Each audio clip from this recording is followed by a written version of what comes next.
안녕하세요, 그냥요입니다. 오늘은 제가 좀 사과부터 하고 시작하겠습니다. 제가 중국에 대한 이야기는 좀 보수적으로 계속 말씀드렸잖아요. 그런데 최근에 중국 주가가 정말 많이 올라가고 있어요. 그 내용에 대한 오늘 이야기를 해보도록 하겠는데, 네이버 컨텐츠 프리미엄 구독자들한테는 계속 말씀을 드리고 있긴 했는데, 최근에 제가 이제 소개해드린, 아마도 오늘이나 내일 중에 영상이 올라갈 것 같은데, 신형관 대표님 영상에 보면은 중국에서 이번에 나온 정책이 어떤 의미를 갖는지에 대해서 현지에 계신 전문가분의 입장에서 정말 자세하게 소개해 주셨는데, 그 내용을 제가 네이버 컨텐츠 프리미엄에도 계속 소개해 드리곤 했는데, 오늘은 저의 생각을 좀 말씀드려보는 걸로 하도록 하겠습니다. 자, 그래서 중국이 이번에 쓴 대규모 부양책을 우리가 어떤 식으로 이해하고 어떻게 투자해야 되는지에 대한 이야기를 오늘 해보도록 하겠습니다. 중국의 부양책. 아시는 것처럼 여러 가지 정책들이 나왔어요. 첫 번째로는 지준율을 인하했습니다. 그러니까 이제 뭐 금리를 인하했다는 얘기죠. 뭐 별다른 얘기는 없어요. 사실 뭐 그 옛날에도 했었고, 그렇다고 해서 뭐 대단한 건 없습니다. 그런데 이제 두 번째로 이야기할 수 있는 중앙은행, 그러니까 PBOC라고 하는 중국의 중앙은행에서 가지고 나온 정책이 상당히 의미가 있었습니다. 여기 내용을 보면요.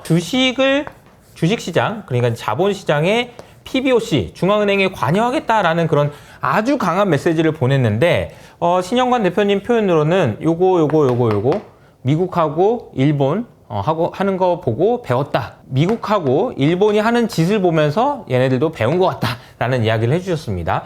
무슨 내용인지는 좀 뒤에서 설명드리겠는데, 우선은 기본적으로 주식에 대해서 담보대출을 해준다라고 얘기를 했습니다. 중국에 있는 금융기관이 가지고 있는 주식이나 채권을 담보로 맡기면 돈을 빌려준다, 이런 이야기인 거죠. 그리고 또 하나는 자사주를 매수할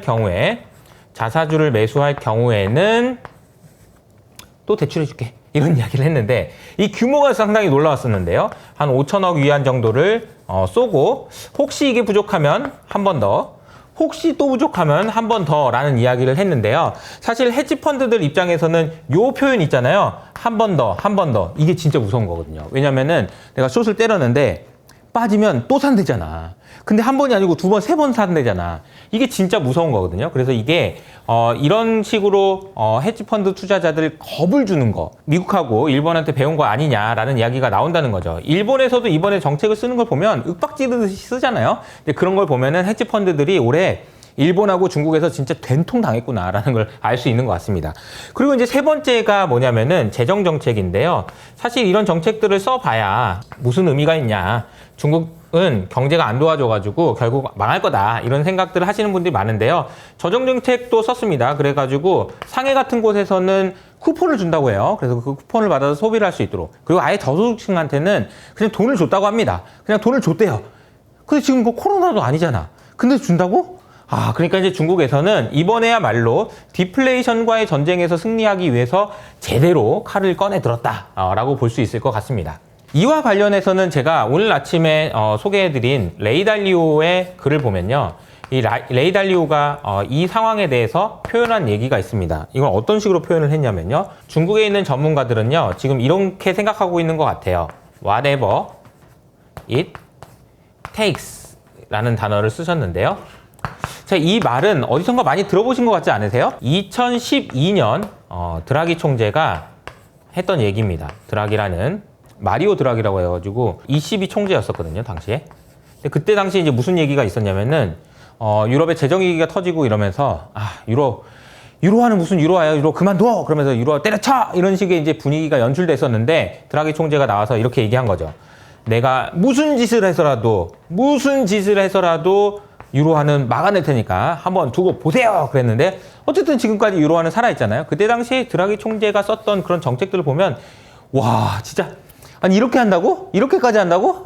진짜야? 이런 분위기가 연출됐었는데, 지금도 똑같은 상황이다라는 이야기를 레이 달리오가 했던 거고요. 이번에 중국에서 썼던 부양책을 내놓은 시진핑을 포함한 중국의 지도부들은 말은 이렇게 하지 않았지만 사실상 무슨 짓이라도 하겠다, 중국을 디플레이션을 해서 빠져나오게 하는 데 있어서 내가 이번에는 무슨 짓이라도 하겠다. 안 돼? 그럼 더해. 안 돼? 더해. 언제까지? 될 때까지. 마치 비가 올 때까지 기우제를 지내는 것처럼 끝까지 하겠다. 라는 표현을 썼다라고 보시면 되겠습니다. 자, 여기까지는 지금 이제 중국이 어떤 정책을 썼는지에 대한 이야기고요. 그러면 지금까지 제가 이제 여러 가지로 이야기를 했을 때 중국의 정책이나 이런 부분들을 우리가 어떻게 이해해야 되는지에 대한 설명을 좀 드려보도록 하겠습니다.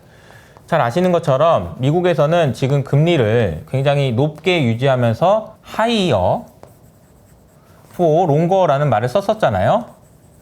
더 오랫동안 금리를 높게 유지하겠다.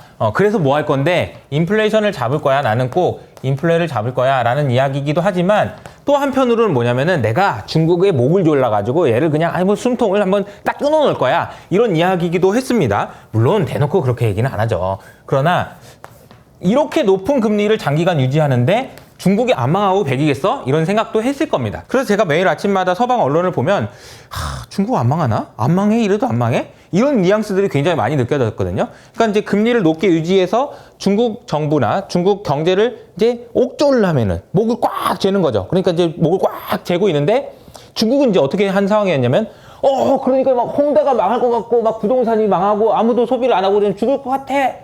이런 분위기였었는데 다행히 이렇게 하이어 포 롱고 하는 동안에 중국이 잘 버틴 겁니다.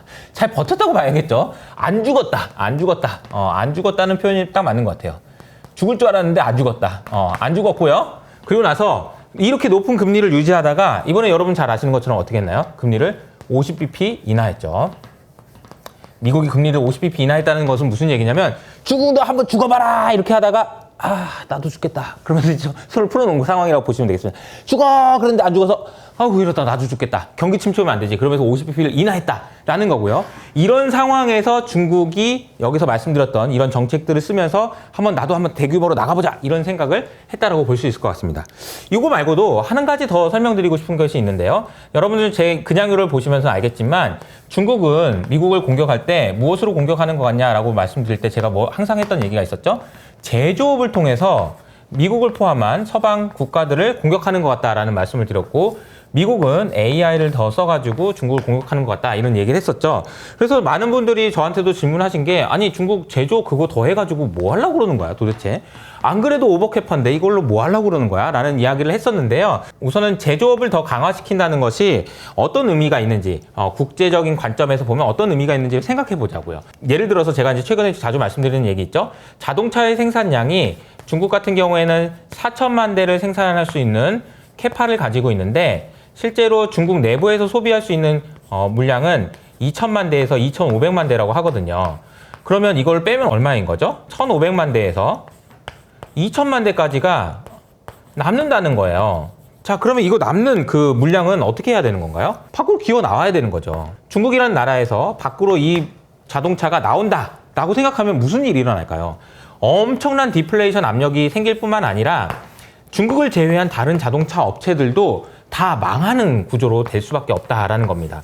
이것을 단적으로 보여주는 것이 미국에서 중국의 전기차에게 100% 관세를 때린다든지 유럽에서도 지금 관세를 어떻게 해야 되는지를 전전긍긍 고민하고 있는 것도 결국에는 이 문제라는 거죠. 자동차만 그런가요? 여러분 잘 아시는 것처럼 테무라는 것을 통해서 전 세계로 중국이 어마어마한 디플레이션을 수출하는 것이 물론 물가를 잡는다는 측면에서는 도움이 되지만 제조업을 하는 모든 나라 기업들이 다 죽을 상이다 이런 상황인 거죠. 그럼 이런 상황에서 점점 미국은 AI로 중국은 제조업으로 막 이렇게 치고받고 막 이렇게 난타전을 벌이다가 잠깐 쉴까? 이런 분위기라는 것이요. 이 그림에서 보시는 것처럼 이번에 나온 부양책의 결과적인 목표는 뭐냐면 여기서 나오는 2천만 대에서 2,500만 대 즉 말하자면 중국의 수요를 끌어올리겠다라는 이야기입니다. 중국이 수요를 끌어올리게 되면 밖으로 튀어나오는 그런 물건들도 줄어들게 될 거고요.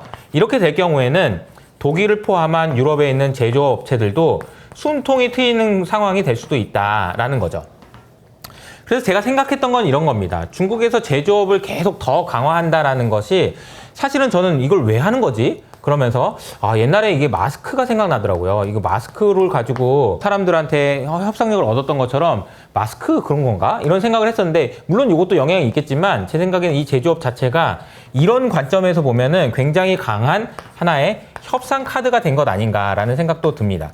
그러니까 이 말 이 말씀을 드리는 이유는 중국에서 쓰는 이런 정책들이 진짜 말도 안 되는 정책이고, 와, 야, 이거 니네들도 이런 거 한다고? 니네 기축통화도 아니야? 그러다가 어떻게 하려고 그래?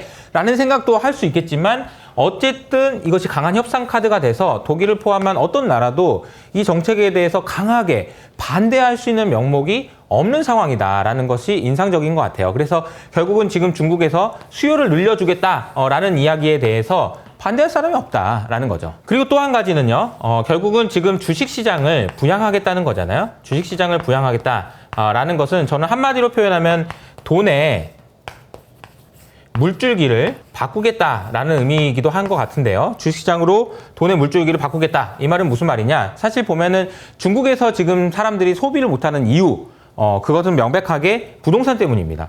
부동산 경기가 너무 안 좋으니까, 그리고 너무 많이 물려 있어서 버는 족족 부동산 대출 갚는 데 쓰이기 때문에 소비를 못 한다는 거죠. 그래서 중국에서 내놓은 정책은 주식시장에서 니네들이 돈을 벌어라 라는 이야기가 되겠습니다. 그래서 주식시장에서 돈을 벌어서 써라 좀. 주식이 많이 올라갈 거니까 내가 안 올라가면은 내가 이렇게라도 해서 올려놓을 테니까 어떻게든 주식으로 돈 벌어서 돈 좀 써. 그래서 자동차 좀 만들어서 밖으로 그만 내보내. 이런 정책이라고 볼 수 있다는 거죠. 근데 물론 그렇게 하기 위해서 아마도 지금부터는 주식시장에 대한 부양책이 더 많이 나올 가능성이 높다라는 생각이 좀 들고요. 그래서 주가가 지금 최근에 반등을 하긴 했어요. 주가가 단기간에 얼마나 많이 올랐는지를 보면요. 홍콩 같은 경우는 30% 올랐고요. 상해도 25%는 올랐습니다. 그리고 지난 월요일 날에는 중국에서 역대급 거래 대금이 터지면서 우리나라 돈을 한 500조 원에 해당되는 그런 거래가 터졌거든요. 그러니까 우리 코스피의 한 50배 정도 되는 것 같은데 그런 정도의 지금 물량이 터지면서 엄청난 사건들이 일어나고 있다라는 이야기인 거죠. 레이 달리오가 쓴 표현으로는 아마 이런 부양책은 아마 역사 교과서에 담길 정도로 매우 중요한 사건으로 기록될 것 같고 아마도 이 정책을 쓴 중국의 지도자들은 무엇이든 할 거다. 어떻게든 해서 결과적으로는 이 정책을 성공시킬 거다. 혹은 성공될 때까지 할 거다라는 의미가 되겠습니다. 그럼 이제 주식 어떻게 해야 되냐? 이렇게 많이 올랐는데 어떻게 해야 되냐라는 생각을 하실 수가 있는데요. 잘 생각해 보시면 여러분은 미국에 대한 비중이 굉장히 높으실 거고요. 그리고 한국 비중이 있으시겠죠? 그리고 이제 중국 혹은 인도 등등이 있을 텐데 제가 생각할 때는 미국 주식을 줄이려고 하는 사람들이 그렇게 많지는 않을 것 같고요. 오히려 한국 주식을 팔아서 중국 주식을 사야 되나? 이런 생각들을 하실 것 같아서 안타깝지만 이렇게 중국이 좋은 상황이 한국에는 수급적으로 좀 불리한 상황이 되는 것 같아서 좀 안타깝습니다. 제 생각에는 그래도 중국 자체를 투자 대상으로는 좀 삼아야 될 것 같다라는 말씀을 드리겠습니다. 어떻게 보면 이렇게 중국이 안 좋고 아직도 지금 디플레이션의 늪에 빠져 있는데 주식을 사라고? 라고 얘기할 수도 있지만 그리고 또 이렇게 많이 올랐는데 또 사라는 거냐? 이렇게 생각하실 수도 있지만 그래도 저는 조금이라도 중국에 대한 노출을 하시는 것이 필요하지 않나 라는 생각은 좀 듭니다. 그래서 제가 초반에 죄송합니다 라고 사과를 드렸던 거고요. 근데 만약에 나는 중국 하기 싫어 그러면 안 하셔도 되는데 혹시라도 모르는 이렇게 인도에서 돈 빼서 중국으로 들어가고 한국에서 돈 빼서 중국으로 들어가고 일본에서 돈 빼서 중국으로 들어가고 하는 과정에서 좀 피해를 보실 수도 있겠구나. 그래서 중국에서 이게 돌아가는 판이 이렇게 돌아가고 있구나 라는 것을 여러분들이 알고 있는 것은 중요할 것 같아서 영상을 만들어 봤습니다. 자, 오늘 영상이 좋으셨다면 좋아요와 구독 버튼을 잊지 마시고요. 저는 여기서 인사드리도록 하겠습니다. 지금까지 그냥이었습니다. 저 궁금한 게 네. 중국 시장이 이제 좋아지긴 좋아졌잖아요. 맞아요. 좋아질 거잖아요. 그 미국보다는 당연히 아니죠? 에이, 미국보다는 아니죠. 미국보다는 아니죠. 그럼 그 국장이랑 비교하면요? 한국이랑 비교하면 좀